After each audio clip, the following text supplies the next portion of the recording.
Praise the Lord. கர்த்தரும் இரட்சகருமாய் இயேசு கிறிஸ்துவின் தான நாமத்திலே வாழ்த்துகிறேன். கர்த்தர் உங்களை ஆசீர்வதிப்பாராக. இந்த இனிய நாளை காண செய்த தேவாதி தேவனுக்கு ஸ்தோத்திரம் உண்டாவதாக. இந்த நாளில் நல்ல கிருபைகளை தந்து கர்த்தர் ஆசீர்வதித்து வழி நடத்துவாராக. 34வது சங்கீதம் 1வது வசனம். கர்த்தரை நான் எக்காலத்திலும் ஸ்தோத்தரிப்பேன், அவர் துதி எப்போதும் என் வாயில் இருக்கும்.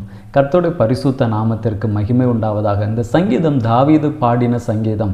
தாவீது இந்த பாடலை எந்த சூழ்நிலையிலே பாடுகிறார் என்று பார்க்கும் பொழுது, தாவீது சவுல் ராஜாவுக்கு பயந்து ஓடி அபிமெலேக்கு என்கிற ராஜாவினிடத்திலே அங்கே அடைக்கலம் புகுகிறார். அங்கே அடைக்கலம் புகுந்த இடத்திலே தன்னுடைய உயிருக்கு ஆபத்து என்று கண்டு அங்கே இருந்து தப்பி ஓடும் பொழுது பாடக்கூடிய பாட்டு தான் இந்த பாட்டு. கர்த்தரை நான் எக்காலத்திலும் ஸ்தோத்தரிப்பேன் என்று. இந்த சூழ்நிலை இப்பொழுது தாவீதுக்கு அனுகூலமாக இல்லை, பிரதிகூலமாக தான் இருக்கிறது. ஆனால் இந்த பிரதிகூலத்திலையும் நான் கர்த்தரை ஸ்தோத்தரிப்பேன் என்று பாடுகிறார்.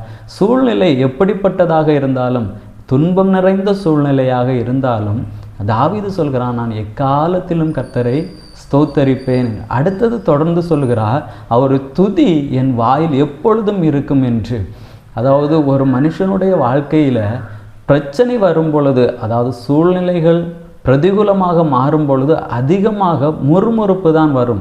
ஆனால் தாவீது இங்கே சொல்லுகிறார், என்னுடைய வாயில் எப்பொழுதும் துதி இருக்கும் என்று. இஸ்ரவேல் ஜனங்கள் எகிப்திலிருந்து அழைக்கப்பட்டு கொண்டு வரப்படுகிறார்கள். வரக்கூடிய வழியிலே ஆகாரத்துக்காக என்ன செய்கிறார்கள்? முறுமுறுக்கிறார்கள்.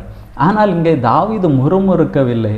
அவருடைய துதி எப்பொழுதும் என் வாயிலே இருக்கும் என்று பாடலாக பாடுகிறார். அதே போல தான் நம்முடைய வாழ்க்கையிலே நம்முடைய சூழ்நிலை எப்படி இருந்தாலும் சரி, இது ரொம்ப பிரதிகூலமான ஒரு சூழ்நிலையாக இருந்தாலும் சரி, அந்த சூழ்நிலையிலே நாம் உண்மையாக கர்த்தரை ஆராதிக்க வேண்டும், துதிக்க வேண்டும். அப்படி துதிக்கும் பொழுது கர்த்தர் நிச்சயமாக நம்மை ஆசீர்வதித்து நடத்துவார். ஜெபிக்கலாமா?